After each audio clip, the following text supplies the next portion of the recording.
Cordial saludo a todos los oyentes de Radio María. Un día más, con la gracia del Señor, proseguimos el comentario del Catecismo de nuestra Madre la Iglesia. Comenzamos a partir del punto 2127, un apartado de 2 puntos que tiene como título el agnosticismo. Hemos dedicado 4 programas al tema del ateísmo,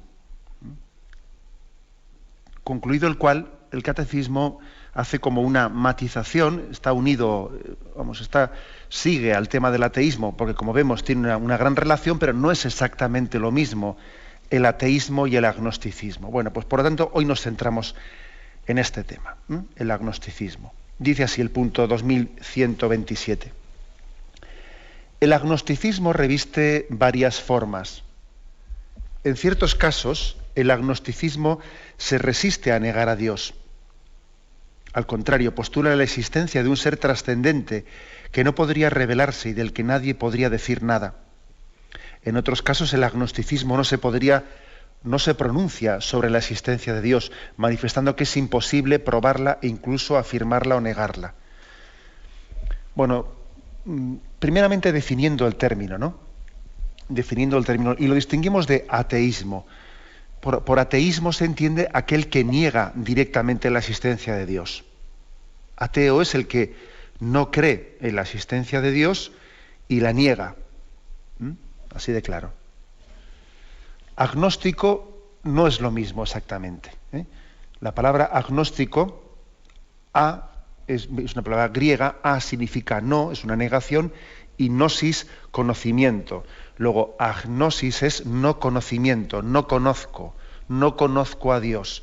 O sea, más que una negación, es como un abstenerse de afirmar o de negar. Dicho, digamos así, literalmente en su sentido etimológico. Agnóstico no es como el ateo, que es no Dios, o sea, niego a Dios, ¿no? El agnóstico es agnosis, no conozco. Por lo tanto, está como negando la posibilidad de conocerlo. Bueno, tiene muchos matices, como ahora explicaremos. Muchos matices. Algunos distinguen entre un agnosticismo más débil y otro agnosticismo más fuerte. El agnosticismo débil se entendería como una falta de certeza o de conocimiento, es una postura escéptica, ¿no? Sería un primer sentido de la palabra agnosticismo, el que no tiene certezas, el que es escéptico. Casi sería poner sinónimo como agnóstico y escéptico. No lo niego, pero soy escéptico, no lo tengo nada claro. Sería un primer sentido de la palabra agnóstico. Un sentido más fuerte de la palabra agnóstico sería más bien el afirmar que Dios no puede ser conocido por el hombre. Mira, yo no es que lo niegue, pero es que es imposible que el hombre conozca cosas que le trasciendan, ¿no? Es como afirmar la imposibilidad de la cognoscibilidad de Dios. Dios no puede ser conocido por el hombre. Sería igual, esto sería ya un agnosticismo en el sentido más fuerte o filosófico de la palabra. Bien, como vemos así, pues puede haber, lógicamente, los términos también a veces. No solo es lo que significa un término, así estrictamente, etimológicamente, sino también qué sentido se le da. Incluso, pues, la palabra, el agnosticismo, podría tener un sentido un tanto positivo. Pues sí, dependiendo de cómo se utilizase, pero el siguiente punto vamos a ver qué dice. El agnosticismo puede contener a veces una cierta búsqueda de Dios. Puede caber, ¿no?, de que también el agnosticismo en un ateo sea un paso positivo, un pequeñito paso positivo. ¿A qué me refiero? Pues que puede haber, por ejemplo, una persona atea que niega a Dios y que en su situación interior ha llegado un momento en que dice: oye, ¿y quién soy yo para decir Dios no existe? ¿Pero a dónde voy yo, no? Y esta postura mía no es demasiado soberbia. Es que yo puedo estar seguro de que Dios no existe. ¿Cómo puedo yo atreverme a hacer esa afirmación, no? ¿Y si estoy equivocado? ¿No? Claro, una cosa es que no le conozca, ¿no? Una cosa es que no crea en él, ¿no? Pero de ahí a negarle, oye, eso ya es un paso bastante fuerte, ¿no? ¿No sería más humilde que yo dijese, bueno, pues soy agnóstico, pero no soy ateo? O sea, soy agnóstico porque no me atrevo a negarle, no me atrevo a negar su existencia, ¿no? No tengo luz suficiente para afirmar, pero vamos, de ahí a que yo aquí pontifique, ¿no? Diciendo Dios no existe. Por eso sí que es verdad, como dice aquí el catecismo, que puede ocurrir que algunas personas agnósticas pues tengan una cierta búsqueda de Dios, porque su agnosticismo, en medio de un ambiente totalmente ateo que niega a Dios, pues puede haber alguien que diga esto: oye, yo no soy ateo, yo no sé cómo te atreves tú a negar a Dios de esa manera. Por lo menos di que eres agnóstico, que no le conoces, ¿no? Pero sé un poco más humilde. Me hace gracia, y me refiero ahora a la soberbia un poco del ateísmo, ¿no? De decir Dios no existe, ¿no? Lo afirmo, ¿no? Qué gracia que aquellos que precisamente, ¿no?, le acusan a los creyentes y a la Iglesia de dogmatizar, de afirmar dogmas del más allá, pues ellos se ponen a dogmatizar diciendo que Dios no existe. Ah, sí, ¿eh? Ah, pues tú también parece que estás hablando del más allá. Fíjate tú. Acusas de aquello que tú mismo después formulas, porque si tú eres ateo, parece que eso de que tú estés formulando dogmáticamente Dios no existe, oye, pues tú estás haciendo un dogma exactamente el mismo grado que hace un creyente, solo que en sentido opuesto, ¿no? O sea, por eso puede ocurrir, ¿no?, que haya personas que se encuentren en el agnosticismo, no en un sentido negativo de la palabra, no en un sentido negativo, en un sentido incluso de una cierta búsqueda de Dios, como dice aquí el catecismo, que incluso han dado un paso al agnosticismo desde el ateísmo, como un primer paso diciendo, oye, yo por lo menos no voy a negar, ¿no? ¿Quién soy yo para aquí hacer un dogma? Dios no existe, pero ¿a dónde voy yo? Afirmando una cosa como esa que está totalmente fuera. Yo puedo garantizar que Dios no existe, ¿no? ¿A dónde voy yo? O sea, es decir, puede ser un primer paso de humildad.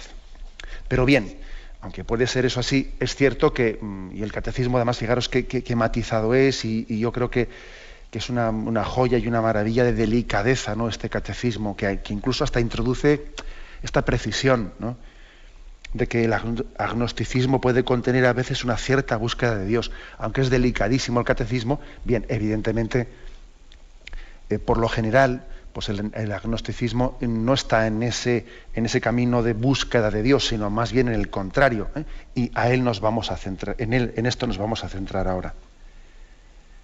Dice que, en primer lugar, distingue el punto 2127, dos tipos de agnosticismo. Uno primero, que lo que niega es especialmente la revelación, el que Dios se revela. O sea, que da por descontado que Dios sí existe. Dios sí existe. Existe un ser trascendente, una energía, a veces se formula como una energía, un primer motor del mundo, alguien que tal, ¿no? Alguien, pero vamos, sin permitir la posibilidad, sin aceptar la posibilidad de que pueda revelarse. Ese es un primer tipo de agnosticismo. Es agnóstico, o sea, es escéptico, sobre todo, no en cuanto a la existencia de Dios, sino en cuanto a la posibilidad de que Dios pueda revelarse o descubrirse. No tendría problema con... A esto se le suele llamar una especie de deísmo. Un deísmo se entiende por pues una concepción de Dios, sí, trascendente, etcétera, pero un Dios que no se revela, que no se descubre. Bueno, y hay que decir que este es un tema pues muy importante en nuestros días, porque a lo largo del siglo pasado, del siglo XX, fueron muchos los analistas que pensaron que la ideología marxista pues era el mayor enemigo del cristianismo, ¿no? Y pues por aquella afirmación que hacía el marxismo, como hemos tenido ocasión de explicar en días anteriores, de que la religión es el opio del pueblo, y por la persecución del marxismo a los cristianos, ¿no? Y por esa especie de profesión explícita de ateísmo que hacía el mundo comunista. Pero sin embargo la historia se ha ido encargando de demostrarnos que la ideología más persistente y más perjudicial ha acabado siendo el racionalismo ilustrado. El racionalismo ilustrado, ¿no? Esa especie de deísmo al que me refiero yo. Si creo en algo, quiero un ser trascendente, ¿no? Una energía, pero vamos, que no se revela, ¿no? Y si lo característico del marxismo fue la negación de Dios, ser ateos, ¿no? Lo característico de esa mentalidad ilustrada ha sido la negación no de Dios, sino de la revelación. O sea que lo que se descarta es la posibilidad de que Dios mantenga una relación personal con nosotros. Este es un tipo de agnosticismo, ¿no? O sea, esta mentalidad le repugna, tiene aversión, tiene alergia a pensar que los misterios trascendentes de Dios se hagan cercanos y Dios los ponga a nuestro alcance. Eso le cuesta mucho creerlo, ¿eh? Entonces ellos dicen que, claro, que eso de la revelación, eso de que Dios descubre su camino y que además nos habla en la Biblia, que sería el recurso de los ignorantes, ¿no? Que necesitan ver y palpar, porque son capaces de pensar y de abstraer, ¿no? Es curioso, ¿no? A mí, por cierto, me impresiona mucho ese pasaje del libro de los Reyes, que es el segundo libro de los Reyes, el capítulo 5, cuando cuenta allí cómo Naamán el sirio se resistía a aceptar que con solo obedecer al profeta Eliseo bañándose 7 veces en el Jordán pudiese quedar limpio de lepra. Le parecía que eso era demasiado fácil, ¿no? Pero hombre, o sea, pero ¿cómo va a ser posible que a mí ese Dios tuyo me esté diciendo que tengo que hacer pues una especie de fórmula concreta para quedar limpio, ¿no? Una cosa es que tú tengas un Dios trascendente, pero otra cosa es que ese Dios te esté como descubriendo un camino concreto para quedar limpio. Y eso me cuesta creer que Dios sea tan sencillo, que Dios me dé un camino tan concreto, tan concreto. Mira, si Dios está ahí arriba, vale, ¿no? Pero que no me dé un camino tan concreto, ¿eh? En esta mentalidad ilustrada se alardea de yo tengo un concepto más filosófico, ¿no? Más filosófico de Dios. Pero vamos, no me pongas a mí un Dios que se ponga tan cerca de mí, que me estés diciendo que haciendo esto y esto me puedo confesar de mis pecados y se me perdona, o que Jesús está presente en el pan de la Eucaristía, o que a Jesús le guardamos en el sagrario. O sea, a estas mentes así un poco ilustradas, filosóficas, teóricas, les cuesta mucho aceptar que Dios se haya hecho tan cercano, que Dios nos haya hablado y que Dios se haya concretado de una manera tan cercana a nosotros. Les cuesta mucho creer eso. Claro, ¿qué habría que decirle a este tipo de agnosticismo? Oye, es que nosotros le vamos a impedir a Dios ser Dios. ¿Quién eres tú para decirle a Dios? Oye, tú no te puedes revelar y tú no me puedes hablar y tú no me puedes mostrar un camino concreto para llegar a ti. ¿Tú quién eres eso para decírselo a Él? Es que Dios no es libre para acercarse al hombre. Es que le vamos a decir nosotros a Dios lo que puede y no puede hacer. ¿Y si Dios quiere dirigirse al hombre como su interlocutor? ¿Qué filósofo se lo va a impedir? Vamos a ver. Es curioso, ¿no? Que quienes acusan a la religión de estar como constriñendo, ¿no?, la trascendencia en un mensaje revelado, caigan en la burda contradicción de supeditar la libertad de Dios a sus presupuestos ideológicos. Es decir, que Dios tiene derecho a revelarse. Dios tiene derecho. O sea, ¿quién soy yo para decirle, no, es ridículo que Dios haya hablado al hombre y se haya acercado y le haya mostrado su camino? Tú es que no entiendes lo que es ser padre, lo que es ser madre. Tú no lo entiendes. Tú hablas de Dios como si fuese una energía. Pero tú no te das cuenta que Dios es padre y es madre. Y un padre y una madre no se pueden quedar con los brazos cruzados viendo cómo sus hijos se pierden, ¿no?, por el mal camino, sino que el amor de padre y el amor de madre impulsan, ¿no?, a acercarse y a hablarle al hijo que se está perdiendo y a mostrarle el camino de la salvación, ¿no? Bueno, por eso digamos que la revelación no solo es una potestad divina, que Dios puede. O sea, ¿quién soy yo para decirle tú no puedes revelarte, no? No solo es una potestad divina, sino que es coherente con la imagen de Dios, con esa imagen de Dios Padre que nos muestra la revelación, ¿no? En definitiva, ¿no?, que si bien es cierto que la revelación tiene que ser entendida siempre como un acto libre de Dios, al que no está obligado bajo ningún concepto, hay que decir que la revelación es muy coherente con eso que nos dice de que Dios es amor Si Dios es amor, el amor se revela, el amor se descubre, el amor tiende a comunicarse, ¿no? El amor es comunicativo. Y hay que decir que el rechazo racionalista, ilustrado, ¿no?, hacia la revelación, no es otra cosa que la resistencia del hombre al amor de Dios. El hombre se resiste a dejarse amar por Dios. Por eso decíamos, estamos explicando el primer mandamiento, todo esto, todas estas cosas del ateísmo y el agnosticismo en las que estamos ahora, están encuadradas en el catecismo en el primer mandamiento: amarás a Dios sobre todas las cosas. Ojo, amarás a Dios sobre todas las cosas. Dejarse amar por Dios por encima de todo. Para poder amar a Dios sobre todas las cosas, tienes que dejarte querer por Él. El primer mandamiento, en el fondo, se podría formular de esta manera: dejarse amar por Dios por encima de todo. Quien no se deja querer por Dios, ¿cómo le va a amar por encima de todas las cosas, ¿no? Déjate amar. O sea, cae en cuenta que Dios sale en tu búsqueda, que Dios te quiere. No te resistas al amor de Dios, ¿no? Porque tenemos una desconfianza, ¿no?, hacia lo que Dios pueda decirnos, hacia lo que sus caminos puedan depararnos, ¿no?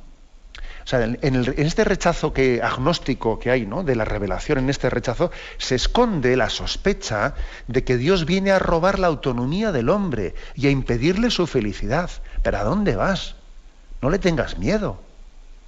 Si Dios es el garante de tu libertad y de tu dignidad, si es tu padre, si es tu madre.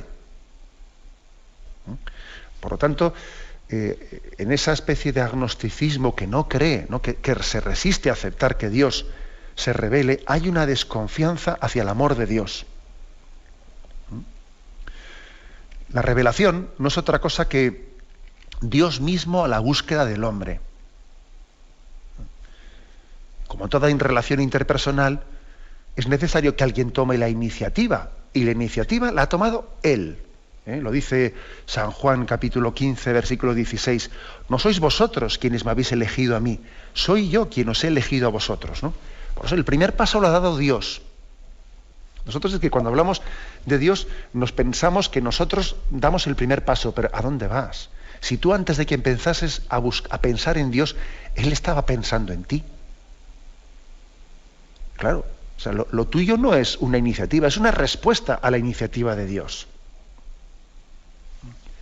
Es la pasión por el hombre. Dios tiene pasión por nosotros, ¿no?, hasta llegar a implicarse en nuestra propia historia. Esa es la revelación de Dios. Y aquí, por lo tanto, ¿no?, un primer tipo de agnosticismo, el que se resiste a que Dios se revele, ¿no? Que, por cierto, me hace mucha gracia las contradicciones en las que cae nuestra cultura, ¿no?, nuestra cultura agnóstica. Porque a veces decimos, ¿no?, ¿y por qué no habla Dios? ¿Y cómo se puede quedar callado ante esto y ante lo otro, ¿no? Y cómo Dios permite, y cómo Dios consiente, y cómo tal, ¿no? Y luego resulta que luego dice, Dios no puede hablar, porque es ridículo que se revele. Oiga, ¿se puede usted poner de acuerdo consigo mismo? Porque es totalmente contradictorio lo primero y lo segundo. Primero dice, ¿cómo Dios se queda callado ante esto? Y luego dice usted, Dios no puede hablar. Pero se puede cometer una mayor contradicción. Dios no se ha quedado callado, Dios ha hablado, nos ha hablado en los profetas y finalmente la plenitud de los tiempos en Jesucristo. Y nos ha dado una clave de sentido, ¿no?, en su predicación, en las bienaventuranzas, en su cruz hay una clave de sentido, en su resurrección hay una clave de sentido, ¿no? La revelación, por lo tanto, es básica, pues, para entender, ¿no?, para que el hombre se presente ante Dios con esa confianza plena, como un hijo se presenta ante su padre, ¿no? Este es, por lo tanto, el primer tipo de agnosticismo, el que sí confiesa que existe un ser trascendente, pero habla de él en unos términos impersonales, difusos y negando que pueda revelarse, que pueda hablarnos. Tenemos un momento de reflexión y continuamos enseguida. Continuamos explicando este punto 2127. Dice aquí que hay varias formas de agnosticismo. El primero lo ha definido como ese sí creer en un ser trascendente, pero negar que podría revelarse o hablarnos. El segundo tipo de agnosticismo es el no me pronuncio sobre la existencia de Dios, ¿no? Es imposible probarla, incluso ni afirmarla ni negarla, ¿eh? O Sería agnosticismo en el sentido más así un poco literal de la palabra, ¿no? No conozco, ¿no? Agnóstico, no conozco. O sea, yo no puedo hablar del más allá. El hombre no puede hablar más que de lo que conoce por sus sentidos y de lo que es experimentable. Mira, de lo que se puede hablar es de lo que se puede conocer en un laboratorio o de lo que puede tener un análisis científico comprobable. Lo que no, eso no se puede hablar. Ese sería el agnosticismo en este sentido técnico de la palabra. Remite aquí el catecismo al punto 36, donde a los primeros pasitos del catecismo, ¿no? Donde se dice esto. La Santa Iglesia, nuestra Madre, mantiene y enseña que Dios, principio y fin de todas las cosas, puede ser conocido con certeza mediante la luz natural de la razón humana a partir de las cosas creadas. Sin esta capacidad, el hombre no podría acoger la revelación de Dios. El hombre tiene esa capacidad porque ha sido creado a imagen de Dios. Es decir, la Iglesia, frente a este agnosticismo que dice no se puede conocer lo que hay más allá, ¿no? Frente a este agnosticismo, la Iglesia dice no. Hemos sido creados a imagen y semejanza de Dios. Y el hombre tiene una capacidad de conocer también a través de la razón la existencia de Dios. Con una certeza, ¿no? Una certeza de razón humana a partir de las cosas creadas. Uno de los goles, si me permitís la expresión, uno de los goles más extendidos, ¿no? Que está un poco en nuestra cultura, es el de afirmar que la ciencia, por ciencia se entiende aquello que es experimentalmente comprobable, ¿no? O empíricamente comprobable, como se suele decir. Aquello que es comprobable, pues digamos, en un laboratorio, por un proceso experimental. Aquello que es conocible únicamente por los sentidos. Eso es lo que es científico. Eso es una falsedad absoluta. También la filosofía es científica. También, y tiene su metodología propia. Y también la metafísica y la teodicea, ¿no? O sea, son una ciencia de conocimiento no experimental, pero de conocimiento racional. O sea, nos han metido un gol muy grande al hacernos creer, porque es que esto nunca ha sido así. O sea, es decir, nunca ha sido, ni es, claro. No es cierto el que por ciencia se entiende lo que es experimentable, no. También existe una ciencia filosófica. Filosófica, es decir, la capacidad de conocer, pues no a través del conocimiento de los sentidos, sino de la razón, por la capacidad de abstracción, ¿no? Uno a través de su razón es capaz de conocer la verdad.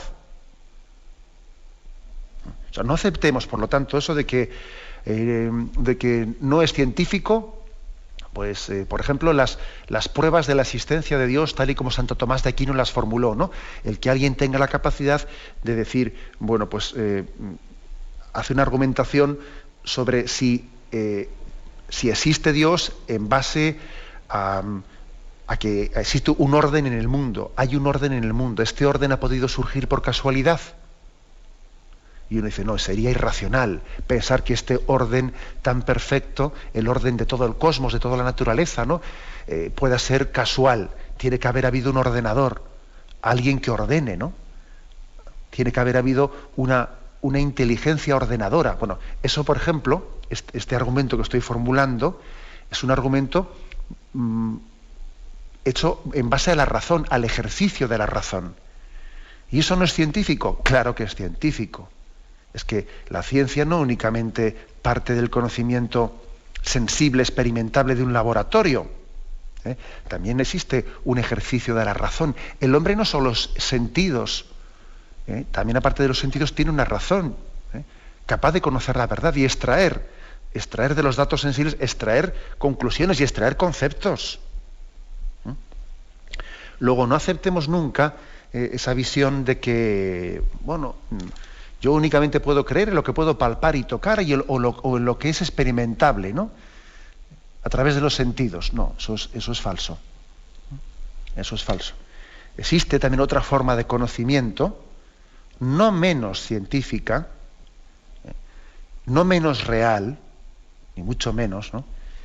Pues que es la capacidad filosófica, la capacidad teológica. La teológica le añade a la filosófica, le añade también el tener los datos de la revelación para poder conocer la verdad. Pero se apoya en la filosofía, claro. La teología se apoya en la filosofía. Y existe entre nosotros una especie de... Ha habido bastantes filósofos que han hecho mucho daño a este respecto, mucho daño, ¿no? Filósofos que vienen a decir que a Dios no se le puede conocer por la razón, sino que en todo caso se le puede conocer únicamente pues por la práctica, ¿no? Por un fideísmo, por un decir, bueno, yo mira, la razón no puede conocerle a Dios, pero sí que tú en tu interior pues puedes tener un fideísmo, es decir, unos sentimientos interiores, una apuesta interior, ¿no? Una especie de convencimiento subjetivo interior de su existencia. Entonces se llegaría a Dios no por la razón, sino meramente por una especie de adhesión subjetiva que es un fideísmo, que no es una auténtica fe, sino un fideísmo porque es una fe sin razón, ¿no? Yo creo en Dios porque le necesito, yo creo en Dios porque me siento mucho mejor si creo en Él. Y un tipo de argumentos muy, digamos, basados meramente en lo subjetivo. A esto le llamaríamos fideísmo, ¿no? Fideísmo a esto que he dicho, ¿no? Si yo creo en Dios porque me siento muy bien creyendo en Él, porque si creo en Él me siento mucho más pleno, porque, permitidme que lo ridiculice un poco, que ya sé que también se puede decir eso, pero lo ridiculizo porque, claro, eso de que yo creo en Dios porque me llena mucho, hombre, pero también habrá un dato objetivo, ¿no? Habrá un dato objetivo racional del cual saquemos esa conclusión, no únicamente porque yo me sienta bien. Porque claro, ya dice el refrán de que el hecho de que uno tenga sed, eso no demuestra que exista el oasis. Yo estoy en el desierto, ¿no? Y digo, tengo una sed muy grande. Tiene que existir el oasis, hombre, o no. O sea, tú no puedes concluir que exista un oasis solamente porque tengas fe. Perdón, solamente porque tengas sed. Pues algo así hace el fideísmo, ¿no? El fideísmo viene como a hacer, claro, yo como a mí me llenaría mucho que Dios exista, luego Dios existe. No, eso es un argumento fideísta. Nosotros creemos que aparte de ese argumento, existe también un argumento objetivo. Es que hay razones para creer en la existencia de Dios. Pero objetivas. Hay razones objetivas que la razón puede conocer. Vamos a ver, ¿de dónde viene el orden del mundo? ¿De dónde viene el ser? ¿Quién ha creado el mundo? Porque lo lógico sería que si no hay Dios no hay nada. Que la materia no es eterna. La materia ha comenzado a ser. Entonces, ¿de dónde? O sea, es decir, argumentos objetivos, no únicamente argumentos subjetivos, que eso un poco es, si uno rechaza, ¿no?, la capacidad racional de conocer a Dios y se centra únicamente en los argumentos subjetivos, es que yo me siento bien, si con Dios a mí, es que entonces caemos en un fideísmo, y en el fondo del fideísmo al agnosticismo no hay tanto paso, no hay tanta distancia. Porque claro, si uno dice, yo creo en Dios, no por nada, no porque haya ningún argumento para creer, sino porque es que yo me siento bien creyendo. Si uno dice eso, viene el agnóstico y dice, pues mira, a mí me pasa lo contrario, que yo no me siento bien creyendo. Entonces tú eres creyente y yo no. Y cada uno según su gusto. No, es que esto no es cada uno según su gusto. Claro, es que el fideísta, en el fondo, toma una opción que es bastante parecida al agnóstico. Aparte de las sensibilidades y de los gustos personales, existen argumentos objetivos para afirmar la existencia de Dios. Entonces, esto hay que afirmarlo, ¿no? Frente a esta tendencia agnóstica que dice, que manifiesta que es imposible afirmar o negar la existencia de Dios, ¿no? No cabe tal afirmación o no cabe tal negación. Mira, te dice el agnóstico, mira, ni puedes afirmarlo ni puedes negarlo, así racionalmente, ¿no? Luego, dependiendo de tu gusto, si te va o si no te va, no, eso no es aceptable. ¿Hay razones a favor de la existencia de Dios? Por supuesto. ¿Hay razones que demuestran la existencia de Dios? Sí. ¿Hay razones que pueden demostrar la no existencia de Dios? No, no, señor. Así de claro. Es decir, sí existen razones para afirmar racionalmente la existencia de Dios, filosóficamente me refiero. Sin embargo, no existen razones que puedan demostrar la no existencia de Dios. Bien, tenemos un momento de reflexión y continuamos con esto. Estamos dedicando el programa de hoy a explicar el punto 2127 sobre el agnosticismo. Son 2 puntos. Si Dios quiere, en el siguiente programa continuaremos también y concluiremos el tema del agnosticismo, pero hoy nos centramos en el primero, en el 2127. En este punto se afirma que hay 2 tipos de agnosticismo, ¿no? Uno primero que hemos explicado anteriormente, que afirma sí la existencia de un ser trascendente al que se llama Dios, pero vamos, no se le pone un rostro personal. Ese Dios no se puede revelar, no se acepta que se revele. ¿Qué es eso que ese Dios trascendente venga aquí, nos hable y nos muestre su camino? No. Hay un segundo tipo de agnosticismo, que es el que, digamos, ni siquiera llega a afirmar que exista un ser trascendente. Dice, bueno, yo ni lo afirmo ni lo niego. Lo que vengo a decir es que de esas cosas que están en el más allá no se pueden hablar. Nosotros únicamente podemos hablar de lo que es experimentable, de lo que es cognoscible por los sentidos. Bien, nos decía en la intervención anterior que nos han metido un gol al hacernos creer que únicamente es científico, y además se entiende por científico lo real, lo otro es, digamos, subjetivo, ¿no? Únicamente es científico lo que puede conocerse a través del método experimental y a través de los sentidos, ¿no? Sin embargo, no es cierto. Y es importante que entendamos que la Iglesia es la gran defensora de la razón. La Iglesia es la gran defensora de la razón. Algunos piensan que la Iglesia lo que hace es subrayar la fe en detrimento de la razón, y es totalmente falso. Precisamente, yo creo que si por algo se está caracterizando, ¿no?, el pontificado de Benedicto XVI, es por esto, es por subrayar que a Dios le conocemos por la fe y por la razón, y que no creemos en una fe que sea irracional. No creemos en una fe irracional, que afirme cosas que sean contrarias al sentido común y a la ley natural. No creemos en tal fe, ¿no? Que la fe y la razón son como 2 alas, ¿no?, de un ave que vuela hacia Dios. La fe y la razón son 2 alas. Y no se puede volar con una sola ala. Hay que volar con las 2. Tampoco se puede volar solamente con la razón. Tampoco se puede volar solamente con la fe. Hace falta fe y razón para poder volar. Esa es una afirmación que yo creo que está siendo de las más paradigmáticas, de las más centrales en el pontificado, ¿no?, de Benedicto XVI. Y acordaros de cómo Juan Pablo II publicó aquella encíclica Fides et Ratio, Fe y Razón, en la que también decía, frente a una filosofía totalmente subjetivista, que como mucho acaba en el fideísmo del cual hemos hablado en la intervención anterior, ¿no? El fideísmo únicamente como que, bueno, la fe queda únicamente para esa especie de lugar interior del hombre, de las opciones personales de tus sentimientos, ¿no? Es pretender reducir la fe al sentimiento. Si tú lo sientes interiormente, entonces tienes fe, ¿no? Si tú es como reducir la fe a lo sentimental. No, la fe también está sustentada en lo racional, no solo en lo sentimental. También, por supuesto, hay un factor de voluntad en la fe, pero ojo, no se puede reducir la fe a lo sentimental. Hay razones para creer. Y Dios nos ha dado una razón capaz de conocer la verdad. Existe en la filosofía,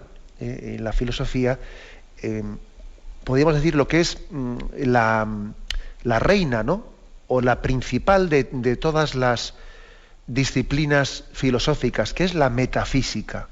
La metafísica es, podríamos decir, como la principal de todas las ramas filosóficas. Metafísica es más allá de la naturaleza, de la physis, de la naturaleza. Es la capacidad que tiene el hombre, mediante la abstracción de la razón, de conocer lo que está más allá de la naturaleza, más allá de lo físico. Esta es la ciencia fundamental de la filosofía, ¿no? Trata de los problemas centrales y más profundos de la filosofía, como cuáles son los fundamentos, las causas primeras, los principios últimos.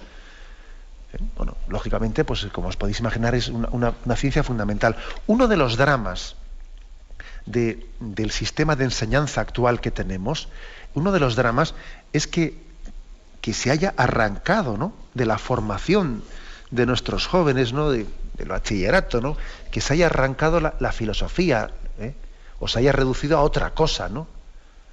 Ahora hay una asignatura por ahí, filosofía y educación y ciudadanía, ¿no? Filosofía y ciudadanía, pero bueno, es que esto es uno de los grandes dramas, ¿no? Es como no enseñar a nuestros jóvenes, no enseñar a pensar, a utilizar la razón.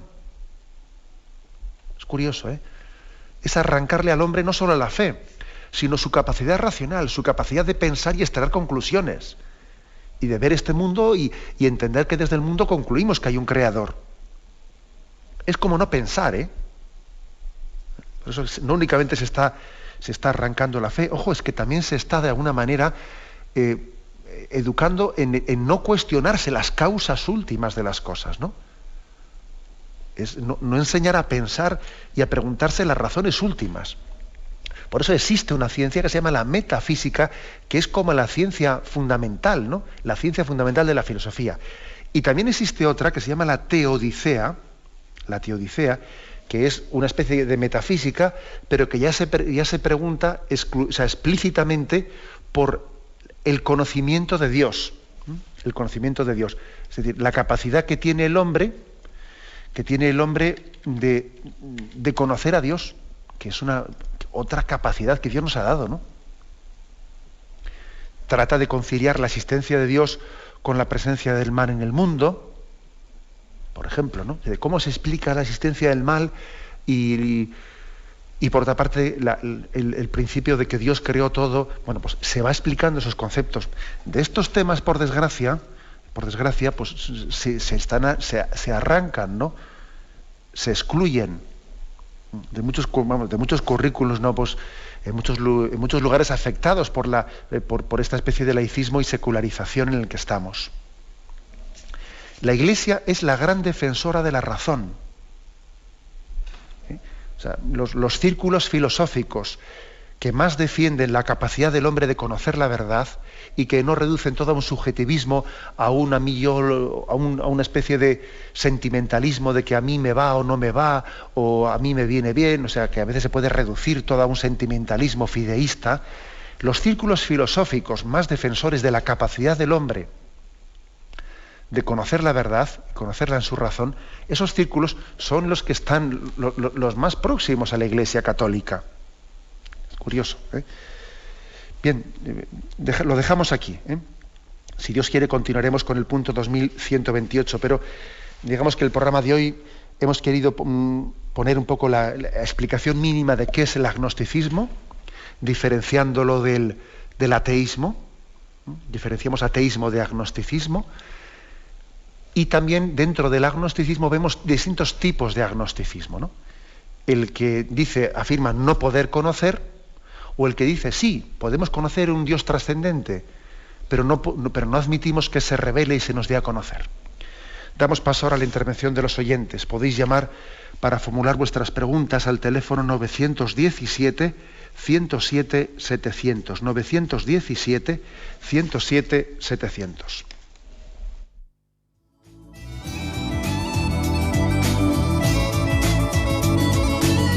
¿Le gustaría tener sus programas favoritos de Radio María en CD o DVD? Ahora es posible.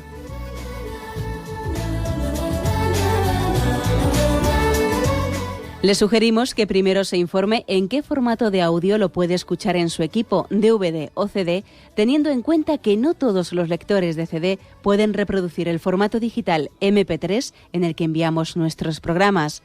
Y luego, si quiere en su casa esos programas que tanto le gustan, solo tiene que escribir una carta a Radio María, Paseo Lanceros 2, primera planta, 28024, Madrid, indicando si lo quiere en CD o DVD y cuántos programas. También le rogamos que escriba su nombre, dirección y no se olvide de facilitarnos un teléfono de contacto para cualquier duda que nos surja.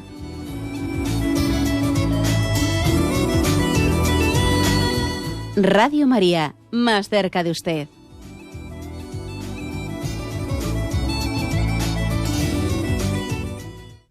Sí, buenos días, ¿con quién hablamos? Buenos días. Mire, yo por desgracia tengo un pariente en mi familia que dice que no hay Dios. Entonces, ¿cómo le puedo yo refutar? Porque es que no hay medio. Mire, vamos a ver, yo creo que un primer pasito sería pues sencillamente el que hoy hemos explicado, de que igual entienda que es muy poco humilde esa afirmación, de que alguien afirme así dogmáticamente no hay Dios, diciéndole, oye, tú estás muy seguro de eso, ¿no? Tú eres capaz de afirmar tal cosa, vamos, como si tuvieses ese pleno conocimiento, ¿no? O sea, tú de verdad que puedes estar tan seguro de tal cosa, ¿no? O sea, tú tienes luz suficiente para afirmar categóricamente. Es curioso que estás haciendo un dogma. Tú acusas a los creyentes de creer en dogmas y estás haciendo un dogma del ateísmo, ¿no? O sea, es una postura muy poco humilde la de quien dice no hay Dios. Una postura muy poco humilde porque verdaderamente está afirmando categóricamente algo que él no puede conocer. Sin embargo, como he dicho antes, sí existen razones para la creencia en Dios. Pero vamos, que yo estoy todavía por conocer alguna que categóricamente se pueda afirmar la no existencia de Dios, ¿no? Yo creo que por lo tanto igual el primer consejo que le daría es vamos a ser un poquito más humildes todos, vamos a ver cómo podemos hablar con más humildad y con más apego a la verdad, no a mi ideología, porque yo creo que muchas veces cuando una persona afirma tal cosa, no hay Dios, está afirmando su ideología y no está buscando limpiamente el conocimiento de la verdad, sino que está defendiendo sus postulados ideológicos, ¿no? Porque yo soy de esta mentalidad, pienso así, pienso asao, y entonces yo tengo que defender esa ideología que tengo y niego la existencia de Dios desde mi ideología, no desde mi conocimiento verdadero, ¿eh? Bien, adelante, vamos a pasar a un siguiente oyente. Buenos días. ¿Sí? Sí, le escuchamos, adelante. Mire, soy Antonio de Madrid. Adelante, Antonio. La pregunta es la siguiente. ¿Qué diferencia hay entre el ateísmo teórico y práctico? Bien, pues vamos a ver. Yo diría que la diferencia es la siguiente, ¿no?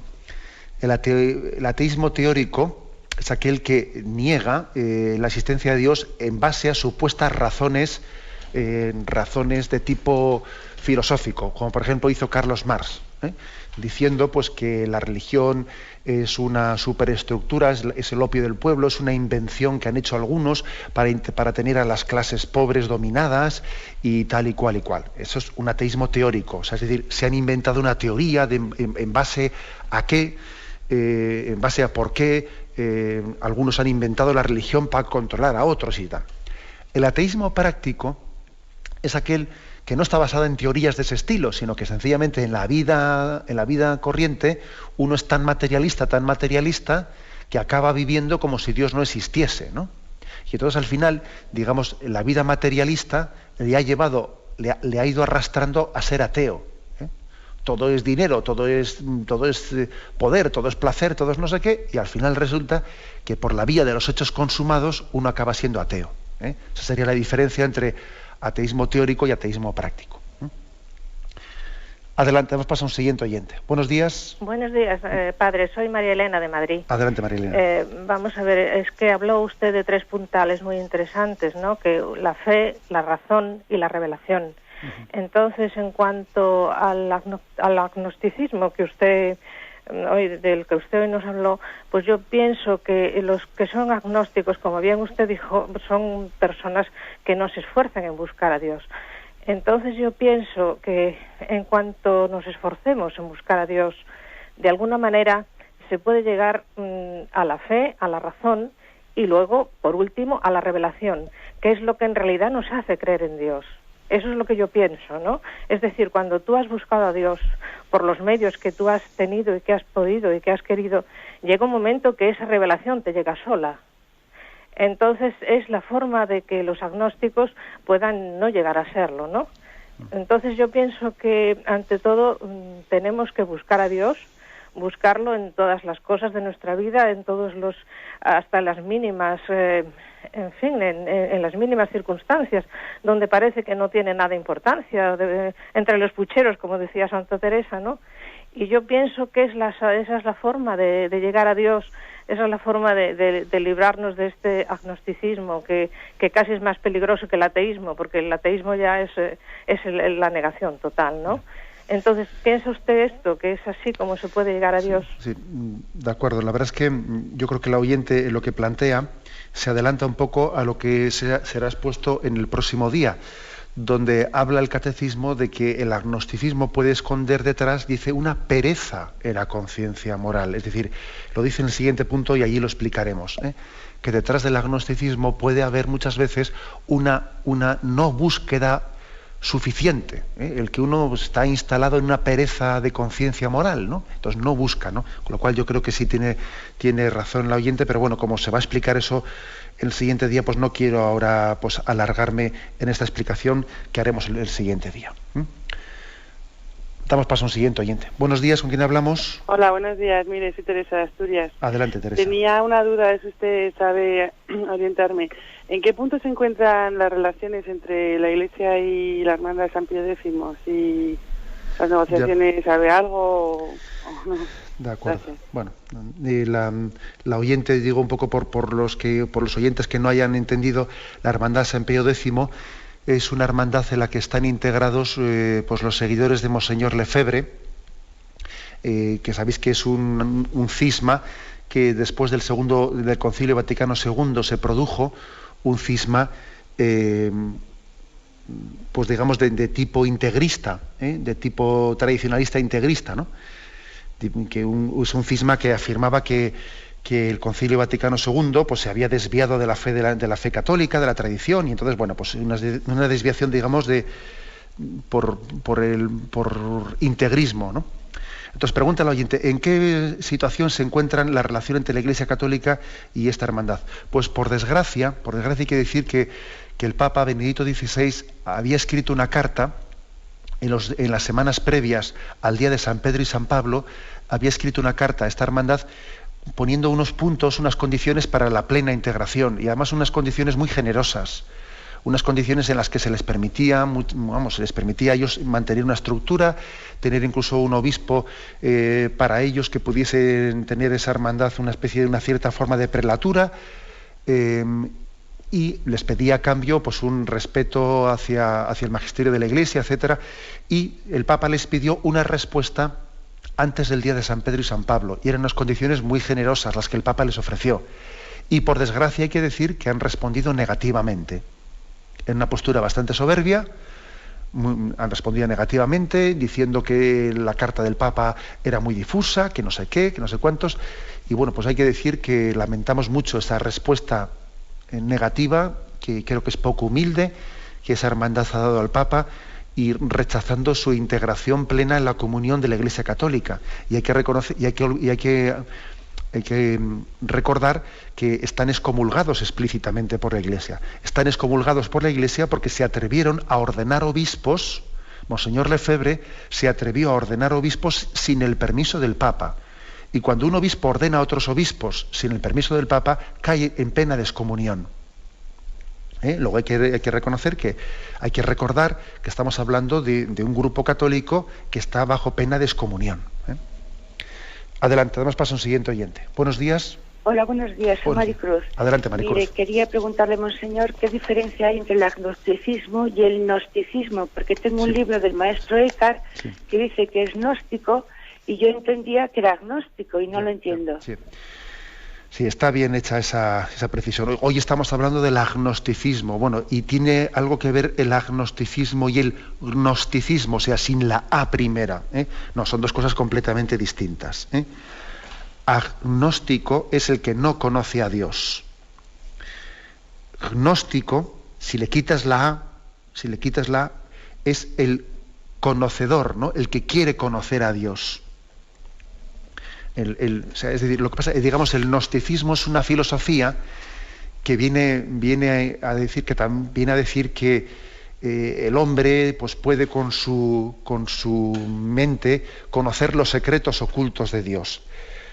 En sí, pues claro, el gnosticismo, literalmente considerado en la etimología de la palabra, sería bueno, ¿verdad? Pero no, el gnosticismo se refiere también a una herejía en la historia de la Iglesia que ha venido a decir como que Dios solamente lo podían conocer los inteligentes, los que tenían una especie de conocimiento oculto, los que tenían la capacidad, utilizando su razón, de conocer lo que el vulgo, no era capaz de conocer. El gnosticismo es una herejía que está hablando de un ocultismo, ¿no? De un ocultismo y de una capacidad de conocimiento de Dios dependiendo de la inteligencia del hombre. O sea, es otro tema distinto, ¿no? Por lo tanto, agnóstico es el que no puede conocer.